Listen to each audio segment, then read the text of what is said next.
اور جس انداز پہ قرآن نازل ہوا، قرآن کو اسی انداز پہ پڑھنے کا تقاضا شریعت نے کیا ہے، اور اس کو کہا ہے معروف طریقہ، جس طریقے پر قرآن نازل ہوا۔ لیکن اگر کوئی اس طریقے کے برخلاف پڑھے، بالکل ویسے ہی جیسے کوئی بنگالی اردو بولنا شروع کر دے تو جیسے اس کی انداز میں تبدیلی آ جاتی ہے، ایسے اگر کوئی اپنے انداز میں قرآن کو پڑھنا شروع کرے تو پھر دو طرح کی غلطیاں واقع ہوتی ہیں۔ ایک غلطی کو کہتے ہیں لحن جلی، اور ایک کو کہتے ہیں لحن خفی۔ یہ قسمیں میں اس لیے نہیں بتا رہا کہ آپ ذہن میں رکھیں، نہ بھی رکھیں آپ قسمیں، کم از کم یہ توجہ رکھیے گا کہ غلطی کیا ہے جس کو ہم نے ہونے نہیں دینا۔ لحن خفی یہ ہے کہ اگر آپ اس کا خیال نہیں رکھیں گے تو قرآن کریم کی جو خوبصورتی ہے اس میں وہ بات نہیں رہے گی جو ہونی چاہیے۔ جیسے جہاں پہ غنہ کرنا تھا، اخفا کرنا تھا، وہاں آپ نے اخفا نہیں کیا۔ جیسے ابھی امام صاحب بھی پڑھ رہے تھے الذین هم عن صلاتہم، عن صلاتہم، نون ساکن کے بعد حرف اخفا میں سے صاد آ گیا، یہاں پہ اخفا کا قاعدہ غنہ کریں گے عن صلاتہم۔ اب اس کو کوئی پڑھے الذین هم عن صلاتہم، غنہ نہیں کریں، عن صلاتہم، تو یہ لحن خفی ہے، یعنی یہ عربوں کے اسلوب سے ہٹ کر کے ہے، لیکن ایسی غلطی ہے جس سے نماز فاسد نہیں ہوگی، خوبصورتی میں کمی آ جائے گی کہ جیسی خوبصورتی ہونی چاہیے تھی ویسے نہیں ہے۔ اس کی بہت ساری مثالیں آپ کو قرآن کریم میں ملیں گی، اخفا کی اور غنہ وغیرہ کی۔ اسی طرح سے جہاں پر غنہ نہیں کرنا وہاں غنہ کر دیا آپ نے۔ جیسے اللہ فرماتا ہے من عذاب علیم، اب عذاب علیم، یہ تنوین کے بعد حرف حلقی میں حمزہ آ گیا، یا غنہ نہیں ہوگا، عذاب علیم۔ کوئی کہتا ہے عذاب علیم، عذاب غنہ کر دیتا ہے، تو یہ بھی لحن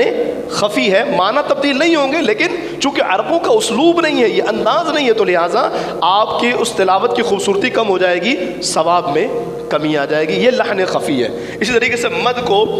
3-5 رف تک کھینچتے ہیں، اب کسی نے اتنا نہیں کھینچا تو اس پر بھی پکڑے، بلکہ عبداللہ بن مسعود کی ایک روایت ہے کہ ایک مرتبہ آپ کے سامنے ان کے شاگرد انما الصدقات للفقراء والمساکین، تو للفقراء پہ مد متصل ہے، یعنی بڑی مد، موٹی مد، حرف مدہ کے بعد حمزہ اسی کلمے میں، یہ سارے قواعد ہیں۔ تو اب وہ مد متصل کو اس نے کھینچا نہیں، ایک الف کھینچا، تو جناب عبداللہ بن مسعود نے کہا رکو، اس کو کھینچو، یہ قرآن کا حسن ہے کہ قرآن جیسے نازل ہوا اس کو ویسے ہی پڑھا جائے۔ تو مد کو جتنا کھینچنا ہے، مد متصل، مد منفصل، مد عارض، مد لین عارض، مد لازم، مد لین لازم، یہ 6 قسمیں مدوں کی، تو یہ ساری چیزیں ذہن میں ہوں، نہ بھی ہوں تو کم از کم جو پڑھ رہا ہے اس کو درست طریقے سے پڑھیں، یہ لحن خفی ہے۔ اچھا چلیں، اس میں تو یوں بچت ہے کہ اگر کوئی اس میں گڑبڑ کر بھی لیتا ہے تو بچت ان معنوں میں کہ اس کی نماز ہو جائے گی، لیکن لحن جلی وہ ہے، یعنی ایک ایسا انداز کہ جو بالکل عربوں کے انداز سے ہٹ کر کے ہے، اور اس انداز سے پڑھنے پر نماز فاسد ہو جائے گی، نماز ختم ہو جائے گی۔ اس میں 2 طرح کی غلطیاں ہوتی ہیں، ایک تو یہ کہ آپ نے پڑھتے ہوئے حروف کو کھینچ دیا، جہاں نہیں کھینچ رہا تھا وہاں کھینچنا شروع کر دیا،